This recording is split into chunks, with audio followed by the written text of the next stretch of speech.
Congolais, mes très chers compatriotes. En ce jour solennel du 30 juin, nous célébrons nos 65 ans d'indépendance. 65 ans d'un cheminement audacieux amorcé le 30 juin 1960, lorsque notre peuple, uni par une aspiration irrépressible, a revendiqué son droit inaliénable à la liberté et à l'autodétermination. Cette date n'est pas qu'un jalon historique. Elle est un appel vibrant à honorer la mémoire de nos héros, à raviver notre idéal commun et à réaffirmer notre engagement pour une République forte, unie et prospère. En ce jour de souvenir et d'espérance, j'honore la mémoire de nos pères fondateurs, Joseph Kasavubu, Patrice Emery Lumumba, et de tous ceux qui, souvent dans l'anonymat, ont offert leur vie en sacrifice pour rendre possible l'idéal d'un Congo libre et maître de son destin. Leur courage est le socle de notre souveraineté, leur vision, le flambeau de notre avenir. Mes très chers compatriotes, aujourd'hui, notre célébration revêt une portée exceptionnelle. Il y a quelques jours, à Washington, sous l'égide des États-Unis d'Amérique, la République démocratique du Congo et le Rwanda ont signé un accord de paix historique, un tournant décisif pour mettre fin à un conflit qui, depuis près de 3 décennies, a semé la désolation dans l'est de notre pays, causant des millions de morts et de déplacés, en particulier dans l'est de notre territoire. Cet accord signé par les ministres des Affaires étrangères de nos 2 pays lors d'une cérémonie solennelle présidée par le secrétaire d'État américain, M. Marco Rubio, reprend les acquis de la résolution 2773 du Conseil de sécurité des Nations Unies et ouvre la voie à une nouvelle ère de stabilité, de coopération et de prospérité pour notre nation, pour la région des Grands Lacs et pour l'Afrique tout entière. Je voudrais exprimer au nom du peuple congolais notre profonde gratitude aux États-Unis d'Amérique pour leur engagement déterminant en faveur de la paix. Nos remerciements les plus sincères vont au président Donald Trump pour son implication personnelle dans ce processus de pacification porteur d'espérance. Son leadership a permis de réunir les partis autour d'une vision commune. J'adresse également mes vifs remerciements à l'État du Qatar pour ses bons offices, et particulièrement au Cheikh Tamim Ben Hamad Al Thani, dont la médiation discrète et efficace a contribué à rapprocher les positions et d'ouvrir un dialogue sincère entre notre pays et le Rwanda. Je tiens également à exprimer ma profonde gratitude à 2 dignes fils de l'Afrique, dont l'engagement déterminant a largement contribué à porter la tragédie sécuritaire que traverse la République démocratique du Congo à l'attention de la communauté internationale. Grâce à leur implication active dans le processus de Luanda et de Nairobi, Son Excellence João Manuel Gonçalves Lourenço, président de la République d'Angola, et Son Excellence Uhuru Kenyatta, ancien président de la République du Kenya, ont su mobiliser les consciences et renforcer la visibilité de la cause congolaise sur la scène régionale et internationale. Cet accord n'est pas seulement un document. Il est une promesse de paix pour les populations de Goma, Bukavu, Rutshuru, Masisi, Nyiragongo, Lubero, Ituri et de toutes les localités martyrisées par la guerre. Ce processus diplomatique s'articule également avec les discussions en cours à Doha, au Qatar. Notre ambition reste sans équivoque rétablir pleinement l'autorité de l'État sur l'ensemble du territoire national et œuvrer à l'instauration d'une paix réelle, durable et partagée dans toute la sous-région. Les attentes de nos populations sont immenses, notamment celles de l'Est du pays qui ont trop longtemps souffert. Nous abordons donc cette ultime phase du processus avec détermination, dans le respect de notre souveraineté et des aspirations légitimes de notre peuple. Les prochaines étapes devront aboutir à la démobilisation, la réinsertion conditionnelle et au cas par cas des ex-combattants à travers le PDDRCS et enfin à la reconstruction des régions jadis affectées par les conflits armés. Ces avancées diplomatiques s'inscrivent dans une dynamique plus large de reconquête et de l'affirmation de notre souveraineté, de redéploiement de notre influence et de reconstruction de la confiance internationale envers la République démocratique du Congo. Elles font écho à notre récente élection comme membre non permanent du Conseil de sécurité des Nations Unies pour la période 2026-2027, une première depuis 34 ans. Ce mandat n'est pas un honneur protocolaire, c'est une responsabilité politique et morale que nous porterons avec dignité en faveur de la paix, du multilatéralisme et des intérêts du continent africain. Mes très chers compatriotes, l'accord signé à Washington ouvre des perspectives inédites. Il augure une ère de paix durable, de coopération régionale et de prospérité partagée. Il nous engage à reconstruire nos communautés, à revitaliser nos économies et à restaurer la dignité de chaque Congolais. Mais cette paix, aussi précieuse soit-elle, reste fragile. Elle exige de nous tous, gouvernements, citoyens, partenaires internationaux, un engagement indéfectible pour sa consolidation. Nous continuerons à exiger que justice soit rendue aux victimes et que les responsables des atrocités répondent de leurs actes. Je salue le courage exemplaire de nos forces armées, des forces de police et de sécurité, et de tous les résistants patriotes ouazalendo qui, au péril de leur vie, défendent notre patrie. Leur bravoure est le rempart de notre souveraineté. À vous, mes sœurs et mes frères de l'Est, je veux dire que votre résilience est une source d'inspiration pour la nation entière. Vos souffrances n'ont pas été vaines.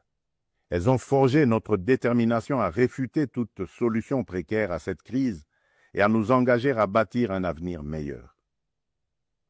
Mes très chers compatriotes, l'indépendance que nous commémorons aujourd'hui n'est pas seulement une conquête du passé, elle est surtout un cap pour l'avenir. Elle est un projet vivant, un idéal à construire chaque jour. Cet idéal exige de nous que nous surmontions non seulement les menaces armées, mais aussi l'insécurité sociale, l'injustice, le tribalisme et la division. Le peuple congolais aspire à un pays de paix, de justice et de dignité. Un pays où l'on veut et on peut vivre sereinement, travailler avec honneur et offrir à chaque enfant congolais la liberté de rêver grand, sans peur ni entrave. Réaliser ce rêve requiert la mobilisation de toutes nos forces vives, institutions, citoyens, diaspora, partenaires, autour d'un même idéal, bâtir un Congo moderne, sûr et respecté. Il est temps de transcender nos clivages, de rejeter les discours de haine et les manipulations, et de faire de notre diversité une force, non une fracture. Notre unité n'est pas une option, elle est une condition de survie. C'est dans cet esprit de responsabilité et de dépassement de soi que j'ai tenu, il y a quelques semaines, une rencontre franche et républicaine avec M. Martin Fayoulou, l'un des leaders de l'opposition. Ce geste, que beaucoup n'auraient osé imaginer depuis les élections de 2018, témoigne d'une volonté partagée de placer l'intérêt supérieur de la nation au-dessus des querelles partisanes.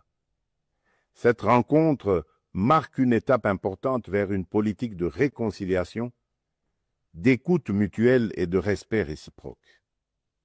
Elle donne surtout corps à l'exigence du peuple congolais, celle d'une classe dirigeante capable de s'unir aux moments les plus critiques, d'agir avec maturité et de servir ensemble la grandeur de la République.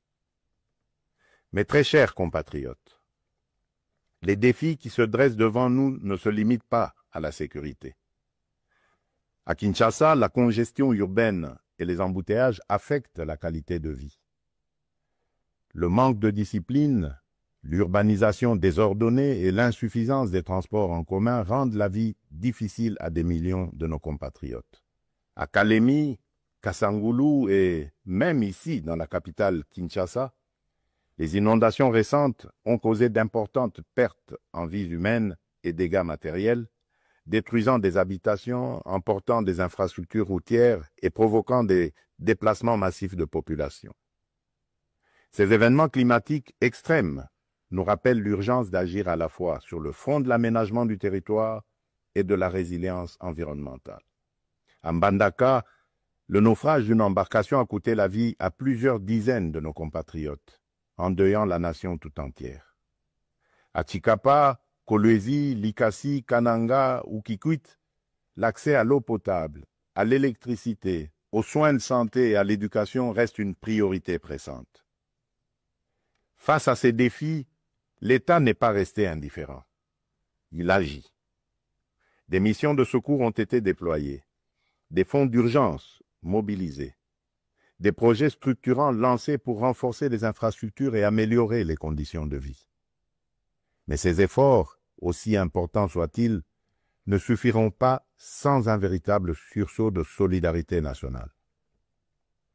Ils doivent être soutenus par une administration plus efficace, une meilleure coordination institutionnelle et la responsabilisation de tous les niveaux de pouvoir.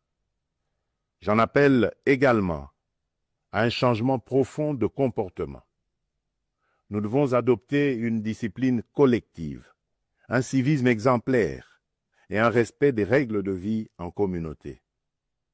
Aussi, je vous appelle à un sursaut patriotique, à une responsabilité individuelle qui fera de notre pays un modèle de stabilité et de progrès. Mes très chers compatriotes, fidèles à l'élan de notre indépendance, j'ai pris devant vous, avec une détermination sans faille, le serment de bâtir un Congo à la hauteur de nos aspirations. Avec constance et détermination, j'ai placé la transformation de notre nation au cœur de mon mandat, mu par l'ambition profonde de faire de la République démocratique du Congo une terre de justice, de prospérité partagée et de dignité retrouvée. Cette vision que je porte avec vous et pour vous irrigue chacune de nos décisions et sous-tend les réformes audacieuses que nous menons dans un esprit de renouveau et de souveraineté assumée. Aux côtés du gouvernement, j'ai engagé une série de réformes économiques, judiciaires et institutionnelles visant à asseoir un véritable état de droit, à éradiquer la corruption et à créer un climat des affaires propice à l'investissement et à l'initiative. Les premiers résultats sont tangibles. La croissance économique connaît un rebond durable.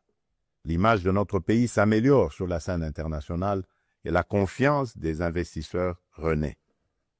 Ce regain de confiance se traduira prochainement par la signature d'un accord stratégique inédit avec les États-Unis d'Amérique dans le secteur minier. Cet accord marquera une étape décisive dans le positionnement de la République démocratique du Congo comme un acteur central de la transition énergétique mondiale et de l'économie verte émergente. Il visera à valoriser de manière souveraine nos minerais stratégiques, en particulier le cuivre, le cobalt et le lithium, tout en assurant une répartition plus équitable des retombées économiques au bénéfice des populations congolaises. Il ouvre la voie à la transformation locale, à la création des milliers d'emplois et à un nouveau modèle économique fondé sur la souveraineté et la valeur ajoutée nationale. C'est là le fruit d'un travail collectif, déterminé, au service d'un seul idéal, offrir à chaque Congolaise et à chaque Congolais les perspectives réelles d'un avenir meilleur. Malgré l'adversité, notre peuple a toujours fait preuve d'une résilience extraordinaire. C'est cette résilience qui nous a permis de traverser les tempêtes du passé et qui nous permettra de surmonter celles d'aujourd'hui. Le Congo d'aujourd'hui n'est plus celui du fatalisme et de l'impuissance. À l'aube du retour tant attendu de la paix sur l'ensemble de notre territoire, s'ouvre un nouveau chapitre de notre histoire, porté par le courage inébranlable, la résilience admirable et la solidarité agissante de toutes les filles et de tous les fils de la nation.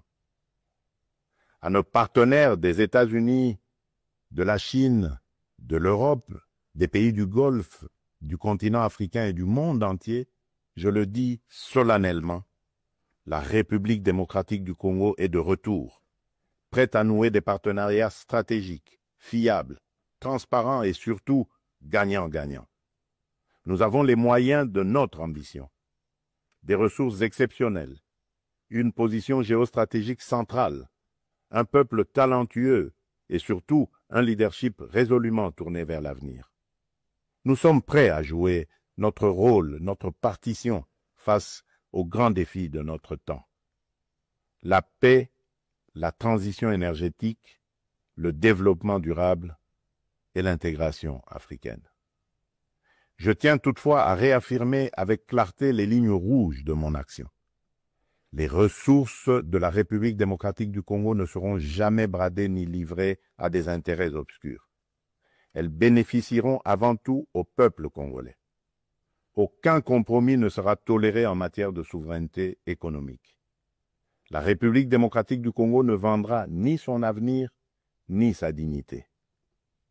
Mes très chers compatriotes, le monde change et la République démocratique du Congo a son mot à dire. Notre jeunesse déborde de talent, notre sol regorge de richesses, notre peuple rayonne de dignité. Ensemble, poursuivons notre projet commun, celui de bâtir un État fort, une économie diversifiée, une société juste et équitable. Ce 30 juin, faisons de notre indépendance un idéal vivant, incarné dans chaque famille, chaque quartier, chaque ville, chaque province. Nous ne visons pas seulement la fin de la guerre, nous voulons une paix véritable, qui sera le socle d'un vaste chantier de reconstruction d'une société plus inclusive, plus solidaire et plus prospère.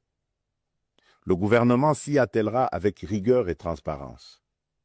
Mais ce chantier ne réussira que si chaque Congolaise et chaque Congolais y prend part. Alors unissons nos cœurs et marchons ensemble, main dans la main, vers un Congo fort, uni et prospère. Bonne fête de l'indépendance à toutes et à tous. Que Dieu bénisse la République démocratique du Congo, son peuple et tous ceux qui l'ont choisi comme pays de résidence. Je vous remercie.